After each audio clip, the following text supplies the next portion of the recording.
Everyone, welcome back to your favourite channel Adda 24/7 NEET. सो प्यारे बच्चों, कल हो गया तुम्हारा एग्जाम नीट 2023 का। जो पढ़ाया वही सारे क्वेश्चंस आए, एक आध क्वेश्चन या 4-5 क्वेश्चंस को छोड़ दे बाकी सब पढ़ाया है। पेपर की लेवल की डिफिकल्टी जो है वो मॉडरेट ही थी, बहुत ज़्यादा टफ नहीं, बहुत ज़्यादा ईजी नहीं, ठीक ठीक पेपर आया था, प्यारा पेपर आया था। बट नाउ ठीक है, अगर किसी को ऐसा लग रहा है कि उसका पेपर बहुत अच्छा नहीं हुआ या इस साल वो सिलेक्ट नहीं हो पा रहा है, तो भाई आप लोग कल रात में बढ़िया से रेस्ट कर चुके हैं। कुछ बच्चे जो होंगे वो स्ट्रेस में रेस्ट कर रहे होंगे, कुछ बच्चे रिलैक्स होकर रेस्ट कर रहे होंगे, पर रेस्ट हो चुका है। नया दिन है, नई शुरुआत है, सोमवार का दिन है भाई। अब आज हम लोग ये सीखने वाले हैं, ठीक है, या जब भी आप ये वीडियो देख रहे हैं तब उस दिन आपका फर्स्ट डे ही मान रहे हैं हम लोग। तो अगर आप ये जानना चाहते हैं, मतलब देखो यार, जो बीत गई वो बात गई, ठीक है, और जो बात गई उस बात के बारे में कभी भी जिक्र भी नहीं करना चाहिए। लेट इट बी, जो हो गया है उसे जाने देते हैं। अब जो आने वाला दिन है उसका बाहें फैलाकर हम स्वागत करते हैं। सो आज हम प्रिपेयर करेंगे नीट 2024 सॉरी, ठीक है, नीट 2024 जो है उसकी प्रिपरेशन कैसे स्टार्ट करें if we are talking about the biology. ठीक है, 22 पता नहीं क्यों दिमाग में आ रहा था। ठीक है, चलिए, तो नीट 2024 के लिए अगर आप बायोलॉजी प्रिपेयर करना चाहते हैं या बायोलॉजी को फ्रॉम द स्क्रैच प्रिपेयर करना चाहते हैं, क्योंकि आपको भी पता है कि जो सिलेबस है उसका 50% जो वेटेज है वो एक्चुअली बायोलॉजी का ही है। तो जिस बच्चे की बायोलॉजी बिल्कुल तनातन है ना भाई, उसके सिलेक्शन होने के चांसेस बहुत ज़्यादा बढ़ जाते हैं। मान लो किसी बच्चे ने पूरे 360 आउट ऑफ 360 स्कोर कर लिया, पूरा नंबर, तो भाई 360 तो उसके बायो की ही हैं, और अगर 650 के आसपास उसके नंबर आ गए तो उसके सिलेक्शन होने के चांसेस ज़्यादा बढ़ जाते हैं। पर सवाल ये है कि ये 360 आएंगे कैसे। ठीक है, देखो यार, 2023 का जो एग्जामिनेशन हुआ उससे ये समझ में आया कि all the question from the NCERT, जितने भी क्वेश्चंस थे वो सारे किससे थे, all the questions are from NCERT. ठीक है, सारे क्वेश्चन कहाँ से थे बच्चों, एनसीईआरटी से थे। Not a single question out of the NCERT थे, सब कुछ एनसीईआरटी से ही था। उसके लिए अगर आप प्रिपेयर करना चाहते हैं, अगर आपने पहले ही बहुत बार एनसीईआरटी पढ़ रखी है, फिर से पढ़िए। अगर आपने एनसीईआरटी का हलवा बना दिया है तो भी कोई दिक्कत नहीं है, क्योंकि अब मार्केट में आ चुकी है न्यू एनसीईआरटी। हमें अब जो सिलेबस फॉलो करना है वो न्यू एनसीईआरटी वाला सिलेबस ही फॉलो करना है। एनटीए के हिसाब से वही सिलेबस इस साल नीट में आएगा, तो हम न्यू एनसीईआरटी को फॉलो करने वाले हैं। कुछ चैप्टर 24 के लिए डिडक्ट होंगे क्योंकि न्यू एनसीईआरटी में वो नहीं दिए हैं।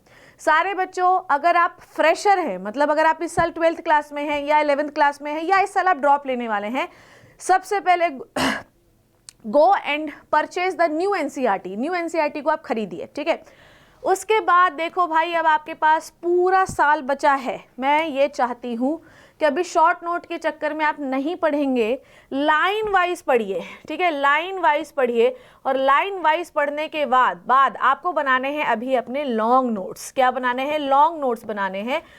अब उसके साथ आप हेल्पर बुक कौन सी लेंगे, फ्रॉम द फर्स्ट डे से। मान लीजिए कि अगर आज आपने 11th क्लास का पहला चैप्टर उठाया है which is the living world, तो भाई आप ऐसा मत करिए कि आप पूरा एक ही दिन में पढ़ डालिए। हो सकता है इसको आप 2 पार्ट में पढ़िए।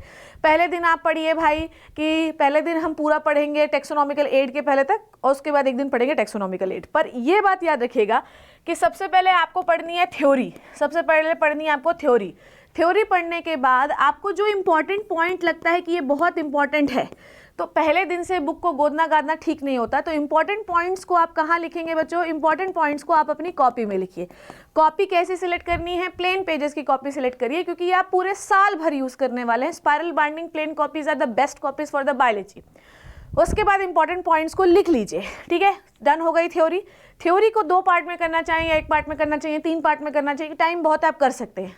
पर मेक श्योर कि जब आपकी थ्योरी हो जाती है बच्चों, तो इसके क्वेश्चंस आप ज़रूर लगाइए। अब क्वेश्चंस के लिए हम कौन सी बुक ले सकते हैं भाई? जो भी आपकी पसंद की बुक हो वो आप ले सकते हैं। आप जीआरबी ले सकते हैं, आप अरिहंत ले सकते हैं, आप सिंगेज की कुछ बुक्स लिख सकते हैं। ठीक है, आप कोई भी बुक ले सकते हैं। इट्स नॉट अबाउट कि मैं किसी ऑथर का नाम बोल रही हूँ तो मैं उसको प्रमोट कर रही हूँ, नहीं। आप किसी भी, आप जाइए बुक को, आप जाइए, आप उसमें देखिए। ठीक है, और एनसीईआरटी फिंगर टिप्स सबके पास होनी चाहिए, जिसमें एनसीईआरटी के वो क्वेश्चंस होते हैं। ठीक है, तो एनसीईआरटी फिंगर टिप्स जो है वो आप देख लीजिए। अब साथ ही साथ हम पूरा काम जो है वो करते हुए चलेंगे, क्वेश्चंस करते हुए चलेंगे, एनसीईआरटी फिंगर टिप्स के क्वेश्चंस करते हुए चलेंगे। साथ ही साथ इस चैप्टर में से जो भी पीवाईक्यू आए होंगे, तो अब आपको कौन सी किताब खरीदनी है? पीवाईक्यू बुक परचेज करनी है, जो कि चैप्टर वाइज होगी। PYQ book with chapter wise. ठीक है, आपको पीवाईक्यू खरीदना है चैप्टर वाइज। तो आप उस बुक के उस जो चैप्टर है उसके PYQ भी कर लोगे। डन हो गई। तो क्या करना है, सबसे पहले थ्योरी पढ़नी है, फिर लॉन्ग नोट्स बनाने हैं, फिर उसके सारे क्वेश्चंस कर डालो जितने पॉसिबल क्वेश्चन होते हैं, क्योंकि देखो पैटर्न जो है ना वो पूरा बदल चुका है। स्टेटमेंट बेस्ड आने लगे, असर्शन रीजन सफल करके आने लगा है, मैच द कॉलम्स बहुत सारे आने लगे हैं। तो इस टाइप से हमें तैयारी करनी है।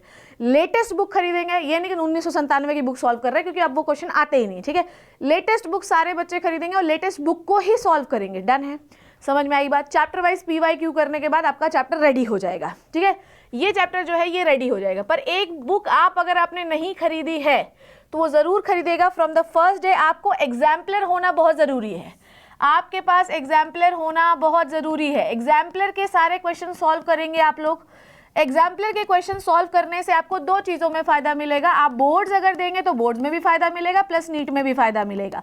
तो सारे बच्चों फ्रॉम द फर्स्ट डे जब भी कोई चैप्टर पढ़ रहे हैं, पहले थ्योरी फिर क्वेश्चन, पहले थ्योरी फिर क्वेश्चन। क्वेश्चन 3 जगह से होंगे, पहले होगी नॉर्मल बुक से क्वेश्चन होंगे, फिर एग्जाम्पलर के क्वेश्चन होंगे, फिर PYQs होंगे। उसके बाद जो है हर एक हफ्ते के बाद आफ्टर 1 वीक, ठीक है, आप जब एक हफ्ता हो जाता है, अब एक हफ्ते में आप 2 चैप्टर पढ़ रहे हो, 3 चैप्टर पढ़ रहे हो, 1 चैप्टर पढ़ रहे हो, ठीक है, आफ्टर 1 वीक आपको इसको रिवीजन देना है। याद रखना कि नीट उसी बच्चे का सिलेक्ट होता है जो बार बार रिवाइज करता है। एक बार पढ़ने से कोई भी चीज़ बायो में याद हो ही नहीं सकती, आपको बार बार रिवाइज करना है। जैसे कि मान लो लिविंग वर्ल्ड मैंने आज मंडे के दिन पढ़ा, तो नेक्स्ट मंडे को मैं लिविंग वर्ल्ड रिवाइज करूंगा। ठीक है, और उसके बाद जब नेक्स्ट वीक आएगा तो मैं लिविंग वर्ल्ड भी रिवाइज करूंगा और नेक्स्ट वीक जो चैप्टर पढ़ता है वो भी रिवाइज करूंगा।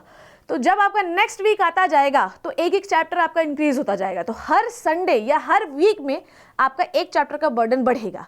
जब आप 20वें हफ्ते में पढ़ेंगे, ठीक, तो 20वें हफ्ते में आपका लिविंग वर्ल्ड 20वें बार रिवाइज हो रहा होगा। तो तुम सोचो कि उस चैप्टर की क्या बकत आपके पास बन जाएगी। This is the revision strategy जो आपको पूरे साल फॉलो करनी है अगर आप लिटरली में पूरे 360 जो है स्कोर करना चाहते हैं। जाइए इस प्रैक्टिस को शुरू करिए। आप अपना एक परफेक्ट टाइम टेबल बनाइए कि हम इतने घंटे पढ़ेंगे 5 घंटे, 6 घंटे, 4 घंटे। जो बच्चा कंसिस्टेंट रहता है वही नीट में निकलता है। नीट में बहुत इंटेलिजेंस की जरूरत नहीं होती, नीट में कंसिस्टेंसी और मेहनत की जरूरत होती है। जो बच्चा रगड़ेगा वो लास्ट में निकल जाएगा। ये मैं आपको पहले दिन से क्लियर कर दे रही हूँ। जो बच्चा आज से ये फॉलो करेगा डेफिनेटली 2024 के लिए उसका सिलेक्शन 2024 या 2025 में होगा। 2025 में उसका सिलेक्शन डेफिनेटली होगा, ये गारंटी है मेरी। गो देखिए क्या करना है आपको, मैंने सारी चीज़ें बता दी आपको, क्या क्या परचेस करना है, कैसे प्लानिंग करनी है। टाइम टेबल के लिए मैं एक अलग वीडियो बनाऊंगी, पर हाँ शुरुआत कर दीजिए क्योंकि शुरुआत करना बहुत ज़रूरी है कहीं पहुंचने के लिए। I hope you learn and enjoyed the video मेरे प्यारे बच्चों।